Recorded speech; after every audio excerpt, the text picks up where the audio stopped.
Ah! Ça va bien, salut Jacques. Désolé du petit retard, c'est toujours un petit peu difficile de gérer la technique, les caméras et tout, et le son. J'espère que vous m'entendez bien à la maison. Bienvenue à Ecclésia. Écoutez, présentement, on est quelques familles, Samuel, Pierre, Carla, il y a Linda, il y a plein de monde, il y a plein de monde en fait, et on est vraiment bénis de pouvoir être ici au bâtiment. En fait, je vais dire, bien franchement, ce matin, je vais être honnête, là, j'étais un peu découragé. J'étais un peu découragé et j'étais là, yeah, c'est donc bien compliqué tout ça. Et genre, la COVID, c'est donc bien long. Quand est-ce qu'on va pouvoir ouvrir? Et là, Linda Brissette a dit, ouais, mais on est vraiment bénis, là. Parce qu'on peut se rencontrer, on peut se voir le visage, même si c'est à rotation comme ça. On peut garder contact, on peut entendre la parole de Dieu ensemble, on peut prier ensemble, on peut se voir à intervalles, même ici au bâtiment. En fait, tu avais super raison, Linda, merci. Et, et, euh, et on sait que probablement qu'un jour, on va pouvoir se réunir tous ensemble pour célébrer Jésus. Donc, si tu es nouveau à te connecter, si c'est une des premières fois, on est une église qui est située au centre-ville de Saint-Jérôme. Une église, c'est quoi? Pourquoi vous êtes là, vous, dans la salle? C'est qu'en quelque part, probablement, que la plupart d'entre vous ici, vous avez vu votre vie transformée par Jésus. En fait, il y aurait vraiment beaucoup à dire, mais l'essentiel, c'est qu'un jour, on a vu en Jésus une espérance qu'on n'était pas capable de refuser, puis on s'est tourné vers lui pour commencer une nouvelle vie. Fait que même avant de venir ce matin, je me disais, oui, mais pourquoi les gens viennent? Pourquoi les gens viennent se connecter? Pourquoi les gens viennent prendre un café? Pourquoi ils viennent chanter? En réalité, c'est Dieu a déposé dans notre cœur un amour pour lui et un amour pour les frères et sœurs. C'est pour ça qu'on est ici ce matin et qu'on continue de persévérer. Bon, avant d'aller dans le message, je vais faire les annonces à la fin. Avant d'aller dans le message, je vais faire venir Benoît Sénécal, c'est lui qui va nous enseigner ce matin la parole de Dieu. Et juste avant, Benoît, viens-t'en, reste à 2 mètres pour être un bon témoignage à la télé, sur Facebook. Reste à 2 mètres, je vais prier pour toi, puis après ça, tu vas pouvoir t'introduire toi-même. Seigneur, on veut te remercier pour... premièrement, moi, personnellement, je veux juste te demander pardon pour mon cœur qui critique tout, puis qui voit le verre à moitié vide tout le temps, tout le temps, tout le temps. Seigneur, je veux te demander pardon pour tous ceux qui sont un peu comme moi. Et on veut regarder à toi et célébrer en fait tes bénédictions, tes grâces. Déjà, Seigneur, de pouvoir se rencontrer, c'est une bénédiction, mais la plus grande bénédiction dans nos vies, c'est certainement de te connaître, de pouvoir te célébrer, de pouvoir te prier comme on fait présentement. On prend ça comme des acquis, Seigneur, mais en réalité, c'est des grâces incroyables qu'on a. Donc, Seigneur, on veut remettre le dimanche dans tes mains. On veut te prier pour ceux à la maison, Seigneur, qui sont connectés, qui sont seuls. On veut que ce matin, on te demande de toucher leur cœur, d'ouvrir les oreilles des gens qui vont entendre ta parole, qui est une grâce dans nos vies. Seigneur, soit avec Benoît, soit avec lui. Et glorifie-toi ce matin, Seigneur Dieu. On prie dans le nom de Jésus. Amen. Bon, mais je vais te laisser la parole, Ben. Et avant de commencer, je n'avais pas écrit ça, mais je pense que c'est important que je parle avec transparence aussi avec vous. Je pensais que je ne serais pas trop stressé, en fait, aujourd'hui. Parce que, tu sais, pour ceux qui ne le savent pas, j'enseigne. Fait que c'est comme, ça fait partie de mon quotidien quand même de parler devant un groupe. Puis en plus, je me dis, c'est dans le café, il n'y a pas grand monde. Tu sais, fait que c'est à peu près, tu sais, moi, il y a 35 personnes dans ma classe habituellement. Mais je réalise que la dernière fois que j'avais fait un message devant l'Assemblée, c'était en janvier dernier. Puis après ça, avec le confinement, j'ai fait des trucs préenregistrés. Et c'était un autre bébite, là, les choses préenregistrées. J'aimais pas plus ça. J'aime beaucoup mieux être devant vous aujourd'hui. Mais oui, ça apporte quand même son petit lot, des fois, de stress supplémentaire. Mais vous voyez, juste là, en vous parlant, c'est comme moins pire quand même. Fait que si vous ne me connaissez pas, puis aussi à la maison, je m'appelle Benoît. Aujourd'hui, ce que je vais faire, c'est que je vais parler avec vous d'héritage. Donc, on va parler d'un passage dans 1 Corinthiens qui nous parle de ça. L'an dernier, j'ai une collègue qui a malheureusement perdu son père. Puis j'ai parlé un peu avec elle, dans le fond, après ça, quand elle est revenue à l'école. Puis je trouvais ça bizarre parce qu'on sentait vraiment qu'il y avait comme un mélange d'émotions. C'est sûr que l'émotion principale, quand tu parles à quelqu'un, c'est de la tristesse, c'est un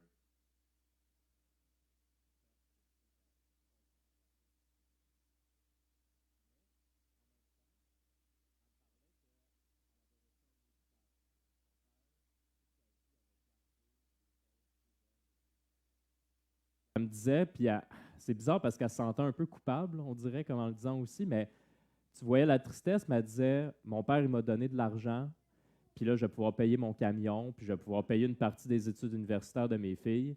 Puis là, je sentais qu'il y avait comme un mélange d'émotions. Il y avait, oui, de la tristesse, mais il y avait de la reconnaissance, de l'affection, puis il y avait comme un petit sentiment de culpabilité, comme quand on reçoit un gros, gros cadeau, mais qu'on ne l'a pas mérité, puis qu'on ne l'a pas gagné à la sueur de notre front. Puis dans la Bible, on voit que chaque membre de la famille de Dieu, c'est aussi un héritier, que Dieu, il nous donne quelque chose, ou en fait, qu'il veut nous donner quelque chose. Que quand Jésus il est mort à la croix, il a légué quelque chose à sa famille. Mais accepter l'héritage, ça peut créer plein de sentiments contraires en nous. Ça crée de la tristesse d'accepter que Jésus il est mort à la croix pour nous.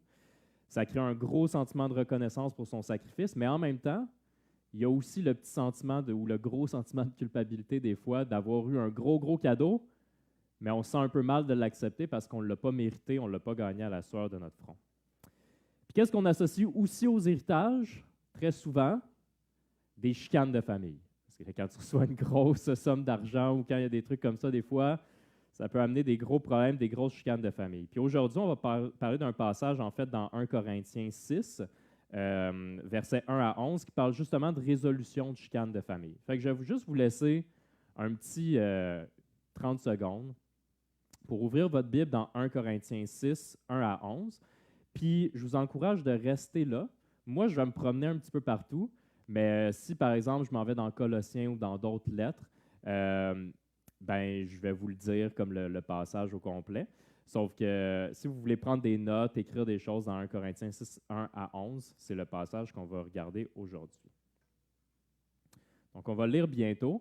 Quand on parle de chicane de famille, ici, dans ce contexte-là, on parle de quelle famille? On parle de la famille d'Église. Fait que pour commencer, il y a une question, je pense, qui est vraiment importante, puis ça l'affecte vraiment comment on vit notre famille d'Église. Puis la question, c'est quoi l'Évangile, puis comment ça l'affecte nos vies? Parce que ça peut vraiment changer comment qu'on vit ensemble, en fait, dans l'Église. Souvent, je ne sais pas si c'est ça un peu que tu as en tête ou que c'est une perception que les gens ont, mais des fois, on pense que le but principal de la Bible, c'est de nous montrer en fait comment s'assurer une place au ciel, comme un spot sur un nuage, pour être safe. C'est comme juste se dire, quand je vais mourir, là, je vais être au ciel, puis ça va être correct. C'est pas une assurance vie, c'est comme une assurance mort. Comme quand tu meurs, là, tu dis, OK, c'est correct, là, j'ai ma place, je suis correct. Ça, c'est sûr que ça peut être un bon point de départ dans un cheminement pour aller rencontrer Jésus, pour reconnaître Jésus comme ton sauveur, pour vouloir être réconcilié avec Dieu. Même que pour certains, ça mène jusqu'au baptême, puis que les personnes, ils se disent, bon, ben regarde, à cause de ça, je veux être sûr que je suis correct quand je meurs, puis là, je vais me faire baptiser, je vais avoir l'assurance de mon salut quand je meurs, puis après quoi? Puis c'est quand même une grosse question, parce que je veux dire, une fois que tu es baptisé, mettons que tu décides que tu es baptisé à 22 ans, ou à 48 ans, ou à 40 ans, ou à 18 ans, ben il te reste comme une grosse partie de ta vie à vivre, probablement. Donc, c'est une bonne question. Qu'est-ce qu'on fait? Le baptême, c'est le début de la marche de confiance avec Dieu, mais souvent, on ne sait pas dans quelle direction après qu'on est censé marcher. Fait qu'on on fait confiance à Dieu, puis on lui donne notre vie, puis là, après, on est comme, ouh, puis je ne sais pas trop qu'est-ce que je fais par la suite. Je pense qu'une des raisons pour laquelle il nous manque peut-être un petit morceau du casse-tête, puis qu'on ne sait pas nécessairement dans quelle direction marcher par la suite, c'est que des fois, il manque une partie de la compréhension de l'Évangile. Dans Jean 17, 1 à 3, donc Jean 17, 1 à 3, l'Évangile de Jean, on voit que c'est Jésus qui s'adresse à Dieu, Dieu son Père, et c'est une discussion qu'il va avoir. En fait, il va prier à Dieu tout de suite après qu'il a eu sa dernière discussion avec ses disciples avant de mourir. Fait qu'il vient de parler avec ses disciples, puis après ça, il se retire, puis s'en va prier à Dieu. Puis voici c'est quoi qu'il dit à son Père. Il dit en prière, « Père, l'heure est venue, glorifie ton Fils, afin que ton Fils te glorifie, selon que tu lui as donné pouvoir sur toute chair, afin qu'il accorde la vie éternelle à tous ceux que tu lui as donnés. Or, la vie éternelle, c'est qu'ils te connaissent toi, le seul vrai Dieu, et celui que tu as envoyé, Jésus-Christ. » Tu sais, quand on parle d'avoir la vie éternelle, là, je relis, « Or, la vie éternelle, c'est qu'ils te connaissent toi, le seul vrai Dieu, et celui que tu as envoyé, Jésus-Christ. » Je ne sais pas si vous le voyez comme moi un peu, mais on voit ici que le début de la vie éternelle, c'est ici, maintenant, que c'est notre vie, puis que cette vie-là se poursuit pour l'éternité. Donc, ce n'est pas juste on attend de mourir, puis là, on a la vie éternelle avec Dieu, ça se vit maintenant. Puis aussi, qu'est-ce qu'on fait dans notre vie? Bien, en se réconciliant à Dieu, Dieu nous réconcilie avec sa famille. Puis sa famille, c'est l'Église. Donc, ça nous permet de représenter ensemble, d'essayer de représenter ensemble une image de Jésus, même si on est imparfait. L'Évangile, ça présente Jésus comme un sauveur, mais aussi comme un Seigneur. Et ça, des fois, c'est quelque chose qu'on a tendance à oublier, mais un Seigneur, c'est quelqu'un, en fait, à qui on doit obéissance. Obéir, grandir, persévérer, toutes ces choses-là, ça se fait au sein de notre Église. Puis c'est en vivant en communauté avec d'autres personnes transformées par Jésus qu'on devient de plus en plus comme Jésus. Maintenant, on va commencer à lire justement le passage dans 1 Corinthiens 6, et je vais commencer juste avec les versets 1 à 6. Donc, j'y vais 1 Corinthiens 6, 1 à 6. Lorsque l'un d'entre vous a un litige avec un autre, comment ose-t-il demander justice devant les injustes et non devant les saints? Ne savez-vous pas que les saints jugeront le monde? Ici, c'est par vous que le monde doit être jugé. Êtes-vous incapable de rendre des jugements de faible importance? Ne savez-vous pas que nous jugerons les anges? Combien plus les affaires de la vie courante? Or, si vous avez des litiges concernant les affaires de la vie courante, vous prenez pour juge des gens dont l'Église ne fait aucun cas. Je le dis à votre honte, à votre honte. Ainsi, il n'y a parmi vous pas un seul homme sage qui puisse juger entre ses frères et sœurs. Au contraire, un frère est en procès contre un frère, et cela devant des incroyants. Je ne sais pas si, moi en tout cas, quand je lis ce passage-là, une des choses qui m'a comme le plus étonné, c'est un peu l'autorité qui est donnée. Exemple, quand ça nous dit « Ne savez-vous donc pas que les saints jugeront le monde? » Même moi, ça peut m'étonner, mais si on regarde même ce que Jésus disait à Pierre dans Matthieu 16, 18 à 19, Jésus, une des dernières choses qu'il dit à Pierre avant d'aller rejoindre son Père, en fait, au ciel, il dit à Pierre, « Et moi, je te dis que tu es Pierre, et que sur ce rocher, je construirai mon Église, et les portes du séjour des morts ne l'emporteront pas sur elle. Je te donnerai les clés du royaume des cieux. Ce que tu lieras sur la terre aura été lié au ciel, et ce que tu délieras sur la terre aura été délié au ciel. » J'ai comme réalisé en lisant ce passage-là que, tu sais, quand on s'imagine l'image de Saint-Pierre qui est devant comme les portes du paradis avec un gros set de clés, puis là, les gens, ils meurent, puis là, il dit « OK, c'est correct, tu peux aller au paradis, toi, tu ne vas pas au paradis. » Tout ça, là, ça vient de ce verset-là. Puis, personnellement, quand je le lis, c'est pas vraiment ça l'image que je vois. Oui, je vois une image de clé, mais je vois qu'il dit beaucoup, en fait, « Je te dis que tu es Pierre et que sur ce rocher, je construirai mon Église. » Et que l'autorité, en fait, d'accéder au royaume des cieux est donnée à l'Église sur la terre pour pouvoir lier des choses ici qui seront liées au ciel ou délier des choses ici sur la terre qui vont être déliées aux cieux. Donc, personnellement, je vois plus que c'est ça, c'est l'autorité qui est donnée à l'Église. C'est ce qui se passe, en fait, quand on parle de lier quelque chose, c'est ce qui se passe quand l'Église s'assemble puis décide de, en fait, baptiser quelqu'un pour qu'il se rajoute à la famille, au peuple de Dieu. Puis l'Église reconnaît d'un commun accord que quelqu'un reconnaît Jésus comme son sauveur, comme son Seigneur, puis lie sur terre qu'est-ce qui va être lié au ciel. Donc, cette personne, maintenant, elle fait partie de la famille de Dieu. Malheureusement aussi, parce qu'on ne peut pas passer à côté dans le message, ça dit aussi dans le passage qu'il y a des choses qui sont déliées sur la terre qui sont aussi déliées au ciel. Malheureusement, ça arrive qu'il y a des moments que quelqu'un, à un moment donné, il ne va plus vraiment vouloir démontrer qu'il veut suivre Dieu dans sa vie, ou il va faire des choses qui ne sont pas vraiment comme il faisait auparavant, ou comme que ça va être un peu... il va avoir un manque de repentance. Et il peut arriver un moment qu'il y a comme un malaise parce qu'on se dit, OK, mais la personne, on ne peut plus vraiment dire que oui, elle suit Dieu. Même des fois, les gens, ils ne veulent plus dire, donc ils disent, moi, je ne suis plus croyant, en fait. Puis c'est aussi, malheureusement, mais ça l'arrive, le rôle de l'Église aussi de représenter Jésus sur terre, puis des fois de délier certaines choses. Donc, maintenant, je suis sûr qu'il y a peut-être des gens qui ont des craintes par rapport à l'application du passage sur les procès entre chrétiens. Okay? Parce que c'est touché, là. On va s'entendre, il y a beaucoup de choses, en fait, vous allez voir aujourd'hui. De toute façon, je parlais avec Yannick tout à l'heure, un de mes amis, Yannick, là, qui est ici, Puis il disait, c'est pas un passage facile. Puis je disais, ben, tu sais, dans 1 Corinthiens, là, comme tu peux aller un peu partout, tu as tout le temps des choses un peu qui sont un petit peu difficiles, mais qu'on veut quand même être, fidèle à ce qui est écrit dans la Bible, sans nécessairement comme que les gens ils voient que c'est un gros jugement ou qu'on juge les gens, mais on veut quand même dire ce qui est écrit dans la Bible. Donc, les craintes par rapport au procès entre les chrétiens. Par exemple, qu'est-ce qui se passe s'il y a un homme chrétien qui, mettons, qui bat ses enfants, qui bat sa femme, que les gens ils savent que c'est mis en lumière, qu'il y a une situation de discipline puis que la personne a continue. Ou qu'est-ce qui se passe si toi, tu es dans l'assemblée puis il y a quelqu'un qui te vole une grosse somme d'argent, puis ça aussi, c'est mis en lumière, puis là, tu confrontes la personne, puis la personne a dit non, je veux rien te donner, puis là, elle disparaît, elle s'en va, ou elle reste ici dans l'assemblée, puis elle dit non, je ne te donnerai pas ton argent. Ça, il y en a des situations qui pourraient survenir comme ça, puis qui sont déjà survenues aussi dans des églises.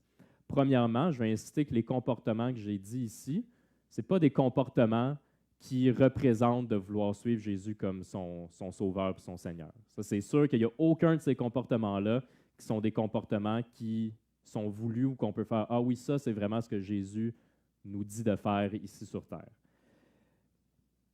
Il y a un passage qui vous est probablement familier, c'est dans 1 Corinthiens 13, 4 à 7. Puis pour plusieurs, c'est comme leur passage préféré dans la Bible, parce que c'est un très beau passage qui parle d'amour.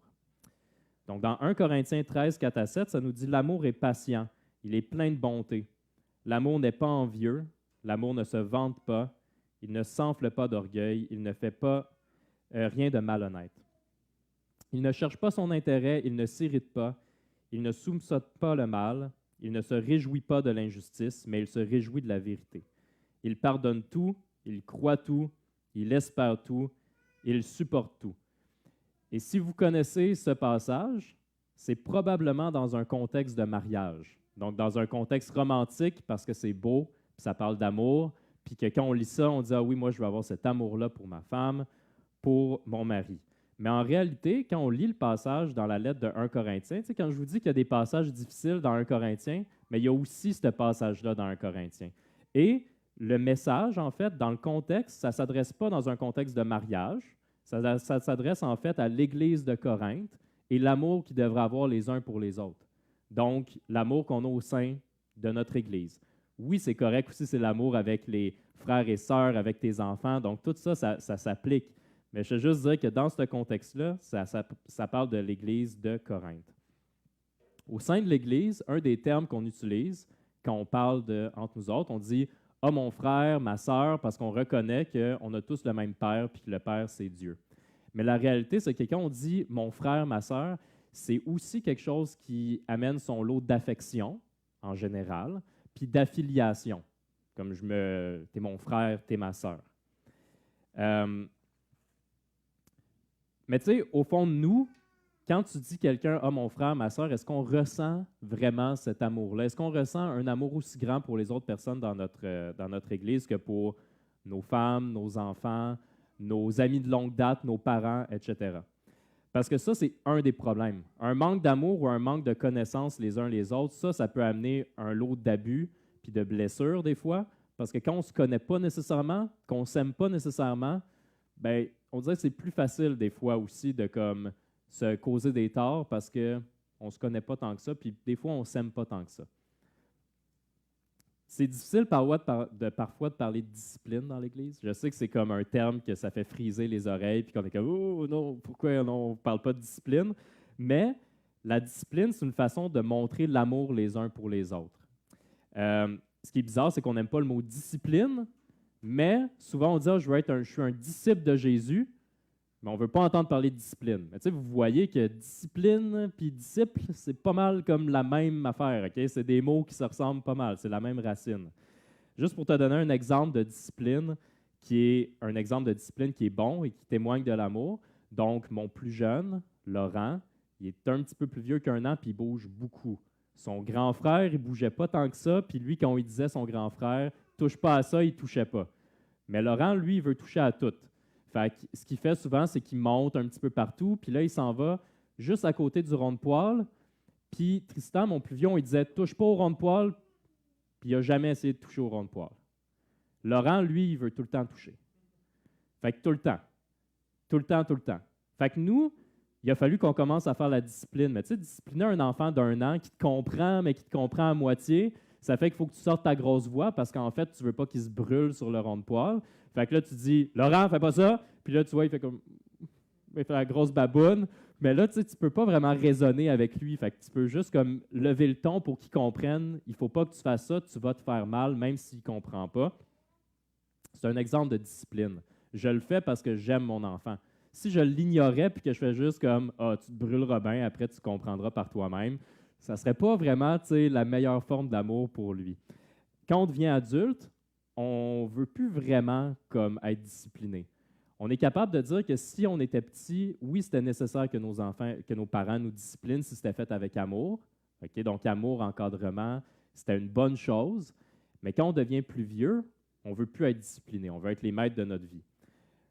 Donc, en réalité, on cherche quand même la discipline dans quelques petites affaires ici et là. Comme par exemple, toutes les personnes que je connais, les adultes, on cherche la discipline dans l'exercice physique, la gestion des finances, les économies, la nourriture, l'alimentation. Donc, on cherche certaines façons d'être discipliné, mais on veut être maître de nos vies. Dans la Bible, ça nous dit que le maître de nos vies, en fait, c'est Jésus. Puis des fois, on ne veut pas accepter ça parce qu'on est comme non, c'est moi le maître de ma vie. Mais juste pour te dire, Jésus, à un moment donné, il parle de lui-même comme étant maître. Puis je trouve que c'est une très belle façon de voir quel genre de maître que c'est pour nous.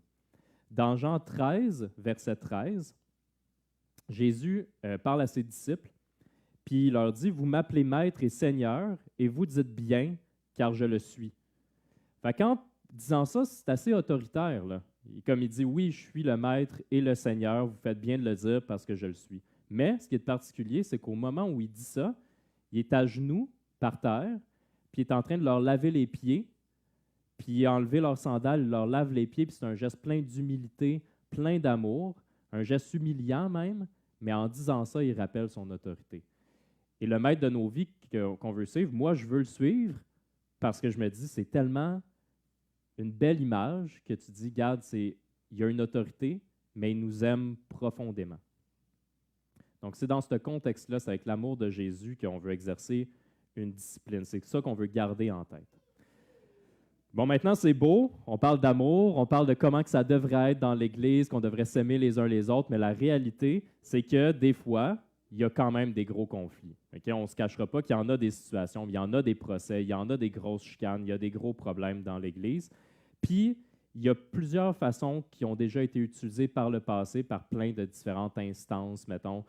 Donc, il y a plein de gens qui ont opté pour différentes choses. Premièrement, quand il y a des gros conflits, un des extrêmes, c'est de dire « Ah, ça, on garde ça en famille, on n'en parle pas. On ne veut pas que ça soit un mauvais témoignage. » On va voir qu'il peut y avoir vraiment des abus qui viennent de là. Quand on parle, admettons, du Vatican, qui peuvent cacher des cas de pédophilie chez les prêtres, ou même à Québec, en 2015, il y avait un pasteur baptiste aussi qui avait séquestré des enfants pendant des ados, mettons, là, pendant des années, puis qui les battait dans le sous-sol, puis avec l'accord de leurs parents. Okay?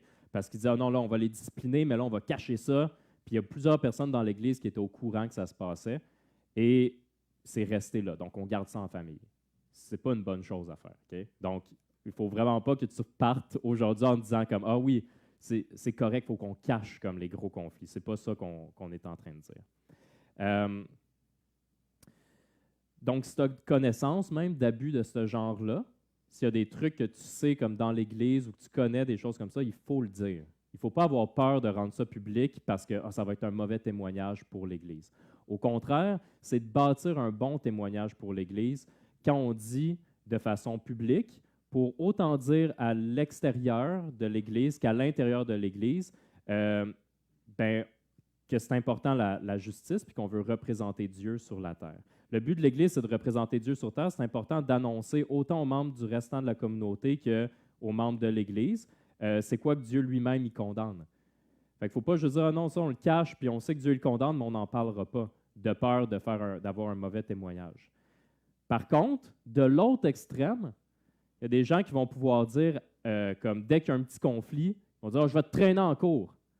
Fait que tout de suite, comme à place de le cacher, c'est tout de suite comme je vais tout de suite aller à l'extérieur, je vais tout de suite aller comme on va aller rendre ça public, je vais demander à un avocat de faire ça. juste dire, il n'y a rien de mal à régler des problèmes graves avec les autorités judiciaires. Ça, en soi, c'est pas mal. On le voit dans Romains 13, 1. On voit que ça nous dit, en fait, c'est aussi l'apôtre Paul qui écrit ça aux Romains. Il dit que chacun se soumette aux autorités qui nous gouvernent, car toute autorité vient de Dieu, et celles qui existent ont été établies par Dieu. Donc, on voit que Dieu a mis les autorités en place, puis on est soumis à celles-ci. Ça ne veut pas dire nécessairement comme premier réflexe de tout de suite y aller, puis de tout de suite de dire, OK, là, je m'en vais tout de suite en cours. On ne se mentira pas, au sein de l'Église, on n'est pas des experts dans tout. Okay? Puis des fois, on a comme un peu l'espèce pas de syndrome, là, mais le sentiment de vouloir être des super-héros. Fait qu'on se dit, on est au centre-ville de Saint-Jérôme, il y a plein de besoins, il y a plein de problèmes, il y a plein de gens qui ont besoin d'amour, qui ont besoin d'aide. Fait que là, on veut tout mettre en place. Mais la réalité, c'est qu'on n'est pas bon dans tout. Hein? Nous, notre rôle, ce n'est pas de sauver le monde non plus. Notre rôle, c'est de parler de Jésus, puis c'est Jésus qui est le sauveur du monde. Puis la réalité, c'est qu'il y a des organisations au sein de notre ville qui sont beaucoup mieux équipées que nous pour apporter certains encadrements que nous, on n'a pas vraiment. Comme par exemple, c'est une bonne chose que l'Église fasse des partenariats avec la DPJ ou avec des centres de désintox, parce que nous, comme Église, on veut parler de Jésus, on veut apporter un support émotionnel, un support spirituel pour les gens, mais on a des limites dans sur quoi qu'on est formé. Comme par exemple, moi, je ne suis pas psychologue, puis je ne suis pas travailleur social non plus. Puis des fois, c'est nécessaire de travailler en partenariat pour pouvoir s'assurer que la personne est la mieux encadrée possible. Donc, les autorités qui sont en place, là, ça peut être très bon, puis même c'est quelque chose qu'on devrait faire d'interagir avec eux autres. Je vais continuer avec vous dans 1 Corinthiens 6, 7 à 8. Donc, on continue dans le passage qu'on étudie aujourd'hui. 1 Corinthiens 6, 7 à 8. Donc, c'est déjà pour vous un échec complet que d'avoir des procès les uns avec les autres. Pourquoi ne supportez-vous pas plutôt une injustice? Pourquoi ne vous laissez-vous pas plutôt dépouiller? Mais c'est vous, au contraire, qui commettez l'injustice et qui dépouillez les autres. Et c'est envers des frères et sœurs que vous agissez ainsi. Fait que là, ici, tu pourrais te dire comme, OK, fait que si je suis comme blessé ou quoi que ce soit, il faut juste que je dise rien, je me laisse dépouiller de tout, je subis toutes les injustices. Pour mieux comprendre, ce n'est pas vraiment exactement ça qui est dit, mais dans Colossiens 3,13, je te rajoute un autre passage qui veut dire à peu près la même chose, mais je pense que ça nous aide à comprendre ce passage-là. Dans Colossiens 3,13, on voit « Supportez-vous les uns les autres, et si l'un de vous a une raison de se plaindre d'un autre, pardonnez-vous réciproquement. Tout comme Christ vous a pardonné, pardonnez-vous aussi. » Comme on voit, il ne faut jamais perdre de vue l'amour qu'on doit entretenir les uns pour les autres. Puis ça, on le fait, cet amour-là, on veut entretenir cet amour-là parce qu'on a une espérance commune en Jésus-Christ. La première chose qu'il faut faire quand il y a des conflits, c'est d'abord rechercher le pardon puis le rétablissement de la relation. Ça, c'est la première chose qu'on doit faire. Des fois, ça se peut que ça soit trop personnel puis trop difficile, le conflit. Comme tu es trop en chicane avec ton frère ou avec ta sœur au sein de l'Église. Mais il y a d'autres, il faut qu'on soit capable d'être à l'aise d'impliquer d'autres membres avec nous, d'autres personnes pour avoir un regard extérieur. Il y a les anciens aussi au sein de l'Église. Puis, des fois, ça peut nous aider à aller vers la réconciliation quand on a vraiment un amour pour les uns pour les autres. Puis, dans le cas d'un abus grave, dans le cas d'une violation de la loi criminelle, comme on a dit, l'Église ne doit pas cacher la vérité. Il y a vraiment des situations qu'il faut le déclarer aux autorités judiciaires. On va continuer avec 1 Corinthiens 6. Je ne suis pas rendu dans 1 Corinthiens 9, je suis encore dans 1 Corinthiens 6. 1 Corinthiens 6, 9 à 11. Ne savez-vous pas que les injustes n'hériteront pas du royaume de Dieu? Ne vous y trompez pas, ni ceux qui vivent dans l'immoralité sexuelle, ni les idolâtres, ni les adultères, ni les travestis, ni les homosexuels, ni les voleurs, ni les ivrognes,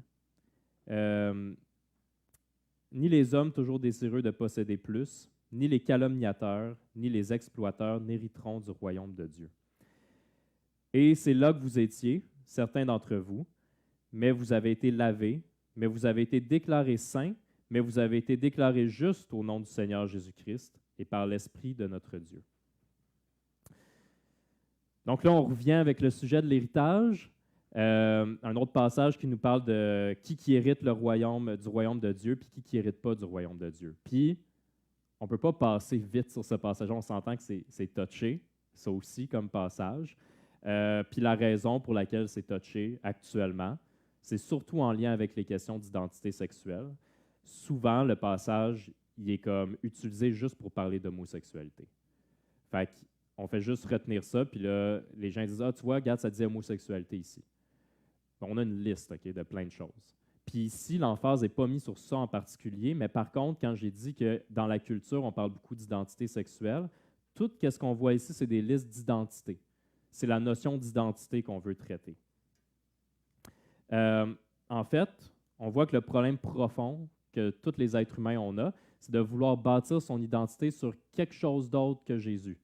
Et tout ça, c'est des identités qui sont bâties sur quelque chose d'autre que Jésus. Exemple, je vais prendre des exemples dans la liste ici, OK? Donc, on voit à un moment donné que ça ne dit pas dans le texte les gens qui boivent ou les gens qui luttent avec l'alcoolisme. Ça dit les ivrognes.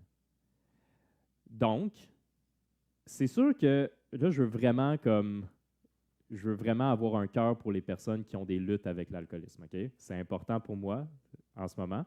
Fait que si c'est le cas, ce qu'on lit ici, c'est qu'il faut tout le temps faire attention parce que des fois, la lutte, il ne faut pas que ça devienne comme notre identité. Si tu luttes avec l'alcoolisme, c'est une excellente chose, en fait, de reconnaître le problème.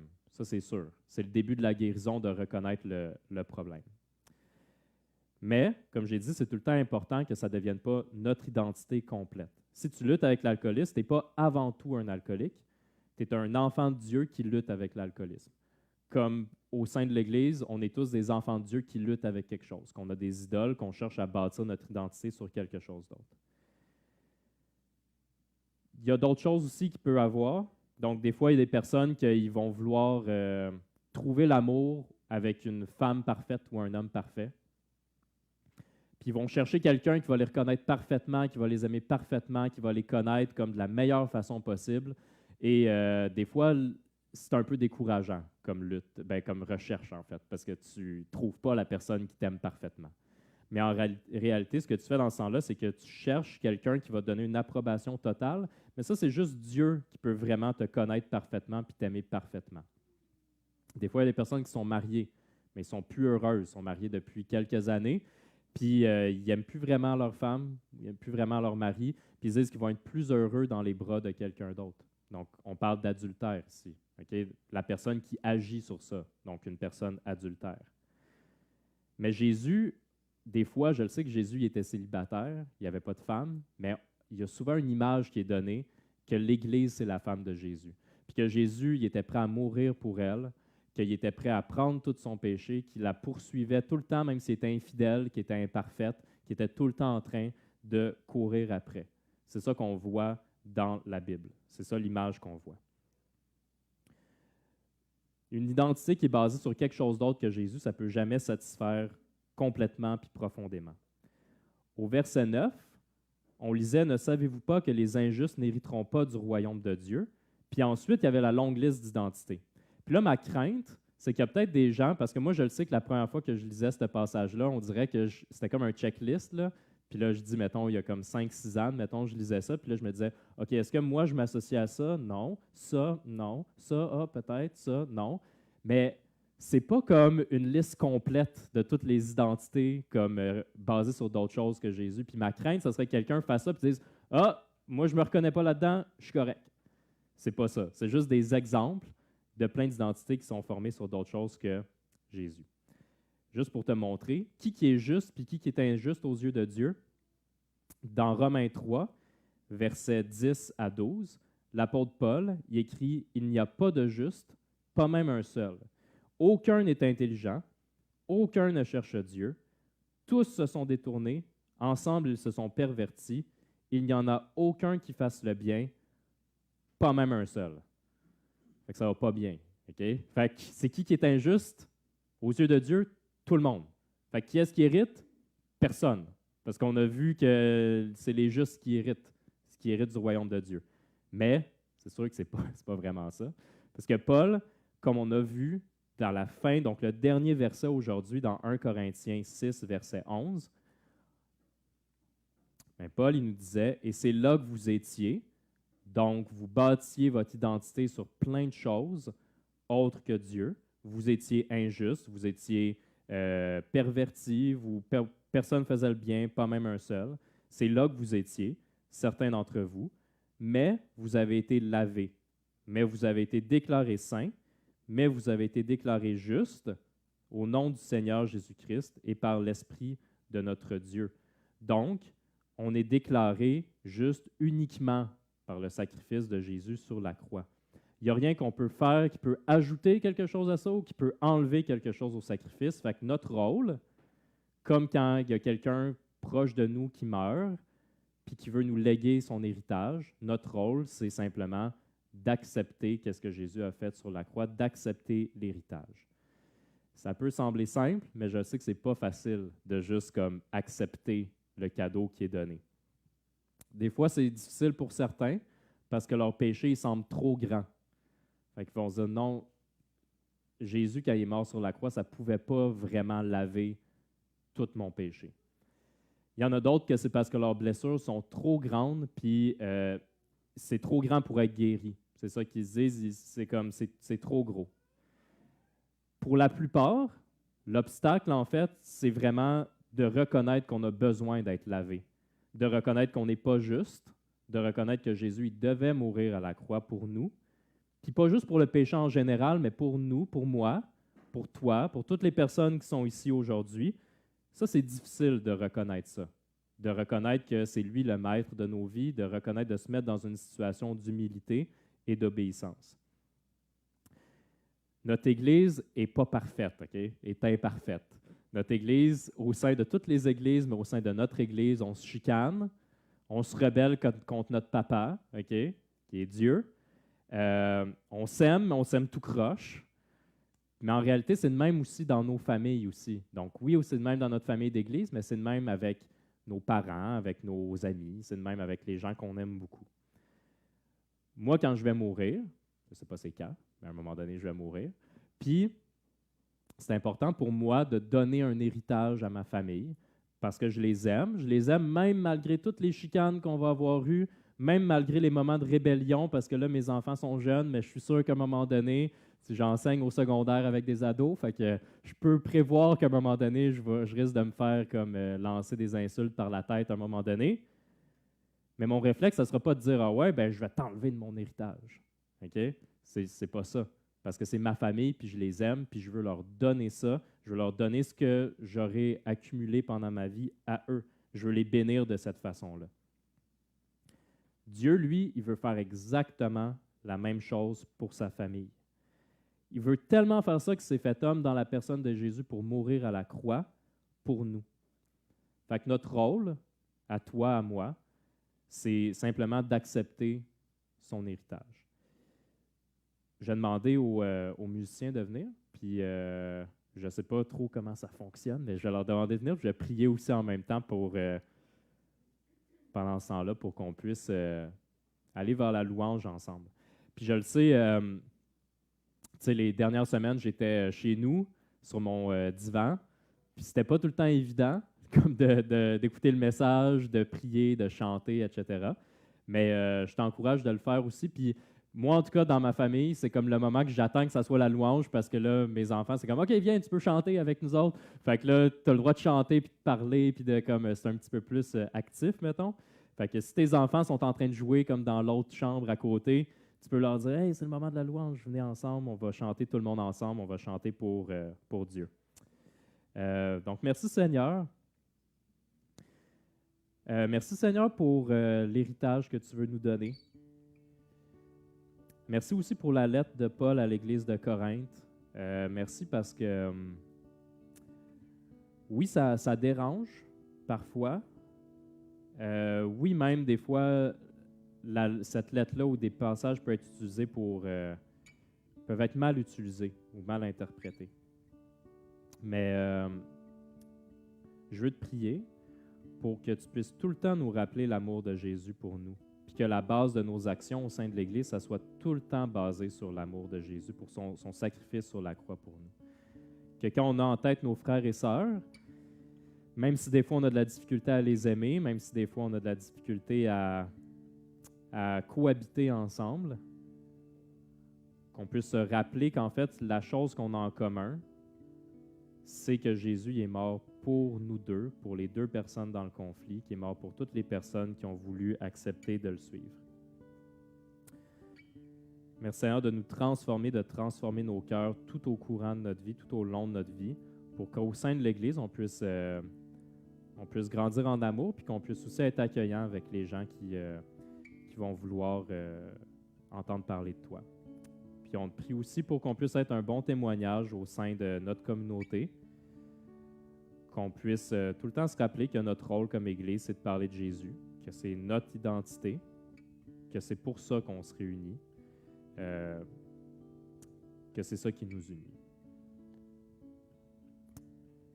Merci Seigneur.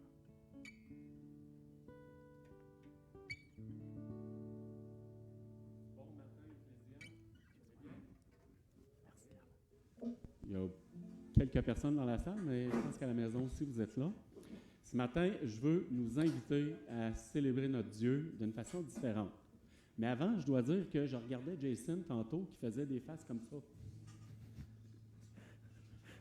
Je me demandais pourquoi il faisait ça. Je me disais, au moment où Benoît parlait d'être héritier, puis hériter la grâce de Dieu, puis sa face changeait, puis je me demandais pourquoi il faisait des grimaces. Je me disais, es-tu pas d'accord avec ce que Benoît est en train de dire? Mais non, c'est parce qu'il regardait la petite poulette devant lui, qui a peut-être 1 an et demi, 2 ans, la petite popoune à Mélanie, puis il faisait des belles faces pour peut-être la faire rire, je ne sais pas trop, mais je trouvais ça beau.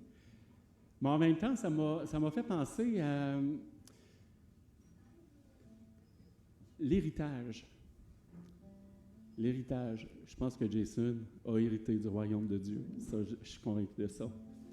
Mais la question que je me pose puis que j'ai le goût de vous poser ce matin, c'est qu'on va chanter un cantique qui est très particulier ce matin dans sa façon d'être animé. Et puis, j'ai le goût de vous poser la question, avez-vous reçu cet héritage? Êtes-vous sûr dans votre cœur que l'héritage, vous l'avez? De quel héritage Benoît parlait ce matin? Il parlait de l'héritage de Jésus-Christ. Moi, la question que j'ai le goût de vous poser ce matin, c'est est-ce que Jésus-Christ est entré dans votre vie? Est-ce que vous avez ouvert la porte de votre cœur pour lui dire, tu as été attaché à la croix pour moi. Tu as été attaché, tu as payé le prix pour moi, pour me délivrer et me donner la vie éternelle. On a déjà chanté « Attaché à la croix » pour moi, d'une façon plus solennelle. Mais ce matin, j'ai le goût de vous inviter à ce que ça soit le party. Le party de célébrer celui qui est allé à la croix pour nous.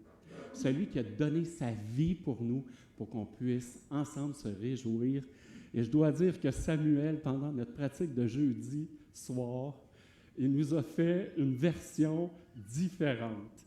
Et on a eu vraiment du plaisir à chanter ensemble jeudi soir. Puis ce matin-là, je veux nous inviter à célébrer son nom, puis à vraiment se réjouir en chantant qu'il a été attaché à la croix, pas pour en pleurer, mais pour se réjouir parce qu'il nous donne la vie éternelle. Fait que ce matin-là, je ne sais pas si ça vous tente de vous lever, mais le party, quand on est assis, ça va pas bien. Fait qu'un matin, j'ai le goût de vous inviter à vous lever, puis chanter, puis célébrer le nom de Jésus-Christ qui a donné sa vie pour nous.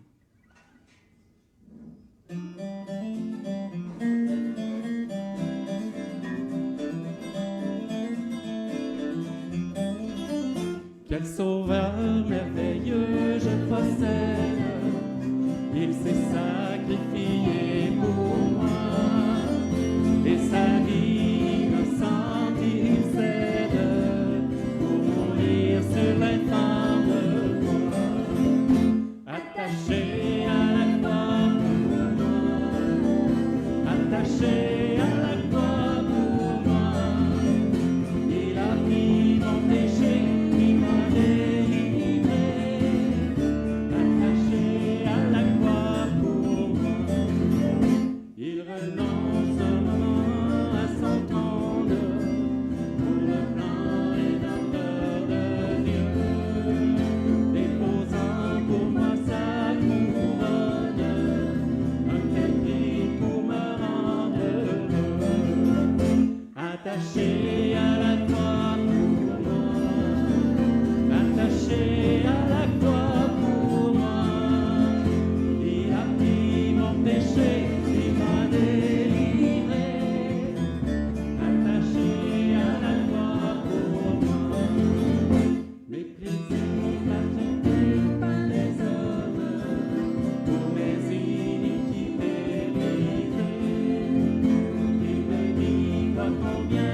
pris mon péché, il m'a délivré, attaché à la croix pour mon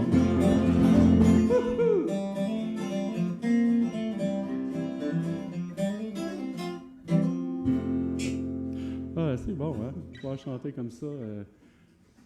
Quand je pense là, sérieusement, pendant toute l'éternité. Oui, bientôt, il va paraître. Il va revenir nous chercher pour qu'on soit dans sa présence pour l'éternité.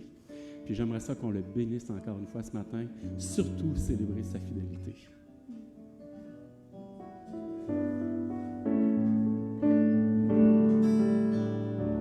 Bénis l'Éternel, oh mon âme, et glorifie ton nom. Chante plus que jamais, oh mon âme, je glorifierai ton nom.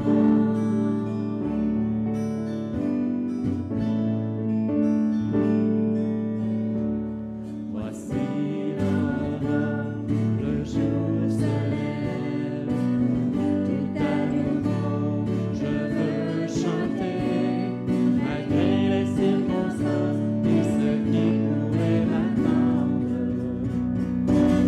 Le soir encore je te chanterai, bénis l'Éternel, oh mon âme, et glorifie son nom. J'aime plus que jamais, oh mon âme, je glorifierai son nom.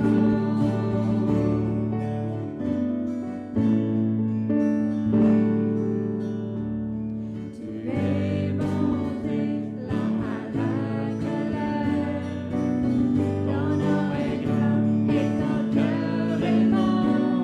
Pour tes bienfaits je chanterai sans cesse. Son nombre sont les raisons de mon cœur. Bénis l'Éternel, oh mon âme, et glorifie son nom. J'aime plus que jamais, oh mon âme, je glorifierai ton nom.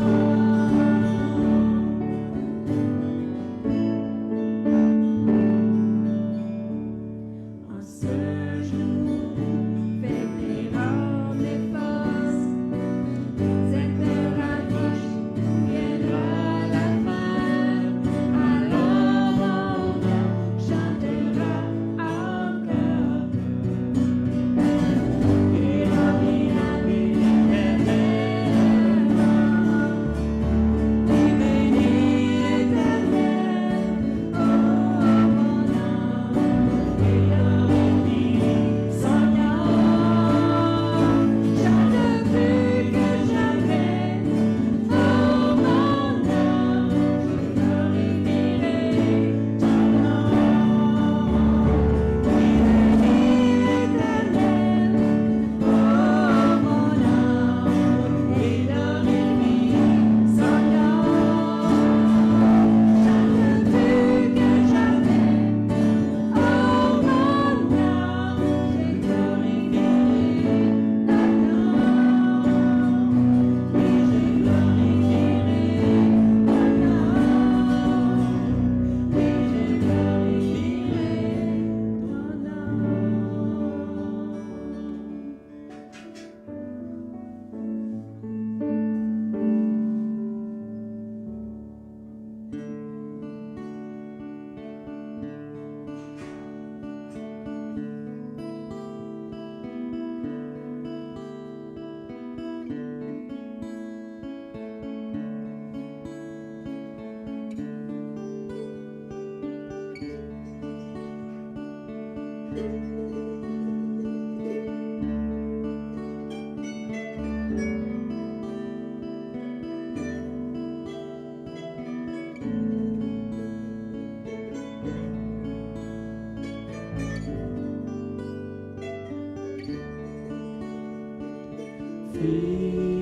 Fidèle, tu ne changes pas.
les musiciens, merci tout le monde. Est-ce que le son fonctionne sur Facebook? Oui, bon. Oui, c'est ça, si j'ai le micro, c'est pas pour faire plus hot, là, c'est parce que c'est le son sur Facebook. Donc, merci les musiciens. Il y a beaucoup de choses qui se passent. C'est vraiment dur la communication comme ça. C'est déjà que c'est pas facile avant la pandémie. Je pense qu'avec la pandémie, c'est encore plus difficile. Mais s'il y a quelque chose d'assez important que je vais vous communiquer et que je communique aussi par la bande, même sur Facebook, à vous autres qui êtes à la maison, c'est dimanche passé, on a eu notre première rencontre de prière où les pasteurs ou les anciens de l'Église, ceux qui sont leaders pour l'instant à l'Église, par la grâce de Dieu, les leaders ont invité l'Assemblée à venir prier avec nous ici au bâtiment dimanche passé. On était plusieurs, on était autour de 20 ou peut-être plus, il y avait une gardienne. Et c'est certainement l'événement qui a fait probablement le plus de bien dans les derniers mois où est-ce qu'on a pu prier ensemble, prendre un temps d'arrêt. Donc, moi, je te dis, à toi qui es assis ou à la maison, si tu veux participer à ces rencontres-là, où est-ce qu'on a appelé ça « Redécouvrons nos genoux », parce que on croit que comme Église, on a besoin de redécouvrir, même voir découvrir nos genoux, s'arrêter dans la prière, spécialement dans un temps comme on vit présentement. Bien, la prochaine rencontre de prière, c'est le 15 novembre.